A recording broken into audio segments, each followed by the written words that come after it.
found a place where we can put up a cabin. I'd like to see it.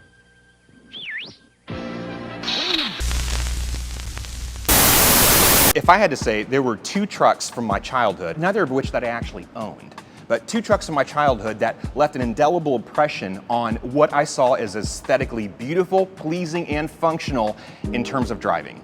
One of them was the truck from Twister, right? So Bill Paxton, the guy that dies in every movie he's in. But the other one, and the one that can't be beat, has to be the original Toyota pickup extended cab from Back to the Future. It's that scene where they're in Hill Valley, like the center of town, and they drop it off, and Marty's talking to Jennifer. He gets up on that bench, he says, "Check out that 4x4. "Just look at that 4x4. And his reaction, I think, was my reaction. That is hot. Okay, back her up. Someday, Jennifer. Someday." The first Toyota I got was an 06 Corolla LE, and I got it when I graduated college. The next Toyota I had was a 04 4Runner RX 330, 3 Land Cruisers. Toyota FJ45 regular cab pickup truck. To me, it's like Toyota. Like that. Why Toyota? Because there's a build quality there that I don't think is present in any other brand. So why did CarVendee think this car was so interesting? This Tacoma has been modified by the previous owner into a Baja runner. The front of the vehicle has been altered to accommodate a wider stance than the rear. And this is what you would want when you're running dunes. The custom minimalist front bumper, those welds were applied by the customer. Both bedsides have been reskinned in fiberglass, and the rear cab has been modified to allow the larger wheel setup. They even installed a custom drive shaft with a live disconnect at the driver's seat that allows for flat towing.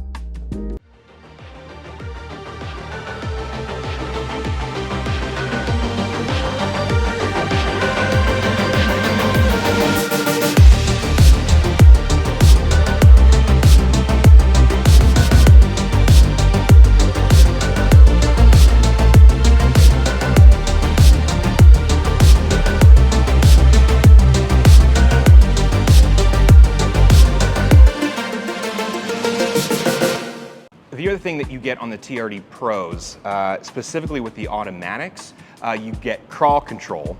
And crawl control is like cruise control for off-road.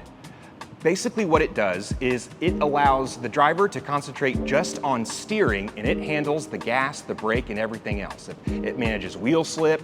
It makes sure that you basically just move forward. All your little brain has to do is think about is steering. So the other thing it has is a multi-terrain select, and you can select from 5 different terrains, whether it's sand, mud, rocks, and some others. And what that does is it manages wheel spin. So whatever terrain you're on, you just select it, and it makes you look like the pro. It does come at a premium though. I think a TRD Pro in 2019, that was gonna run you like $54,000 for a mid-size pickup truck. Where it really shines is what it gives you in the suspension augmentation. So here you're getting Fox shocks, front and rear. And what's cool about the rear is there's like these perforations where, or orifices, I guess you could say, that when they have the travel up and down, additional oil or lubrication to come through. So when you're desert running, it keeps it cooler and you can keep doing it longer. The interesting thing about this truck is the person that we bought it from, they bought the top of the line TRD Pro, which comes with all that hardware underneath, and then they took most of it out. They took most of it out and they made their own custom build.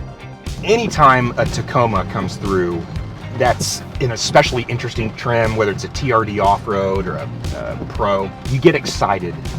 You get those jollies when you walk out to it and you know you get to drive it. This is no exception, obviously. But if you've never driven a Tacoma before, you could be forgiven for thinking, oh wow, I bet they drive as good as they look on the outside. That's not true though. These drive like they're 25 years old. In fact, every time you see one of these on the interstate and you see them in the fast lane and they're passing you, they've got the needle buried and the engine's turning at like 4,600 RPM.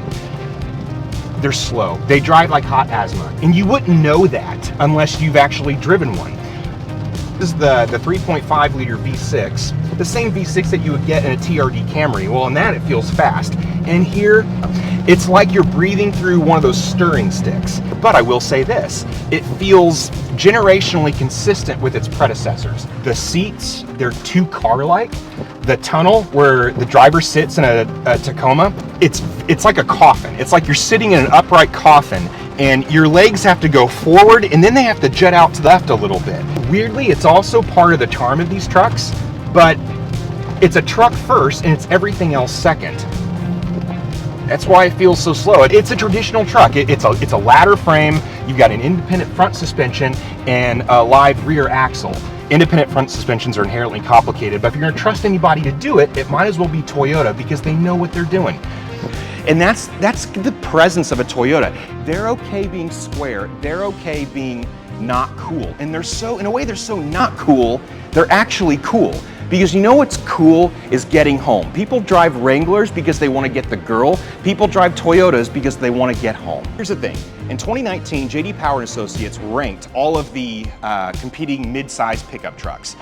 And you'd never guess there's one that has way off the charts the highest sale rate, but also is rated by J.D. Power as one of the lowest ranking in terms of just initial appeal. And that's the Tacoma. And to Toyota's credit, they're not interested in being trendy. They just want it to work. Good for them, good for them. I like that it feels old. I like that it drives crappy. I said it. I like that it drives crappy. I like that it drives like something that was built for a tough place and it needs to work to get you home. They haven't lost that part of their heritage, and I think that's part of what the attraction is to the Tacoma. And I'm obviously not alone. It's the best-selling mid-size truck in the world. It didn't just happen by chance. The stodginess of it is a feature and not a bug. And that's why CarVendee thought this truck was so interesting. Don't forget to like and subscribe. Also check out our YouTube channel and you can check out some more content right here.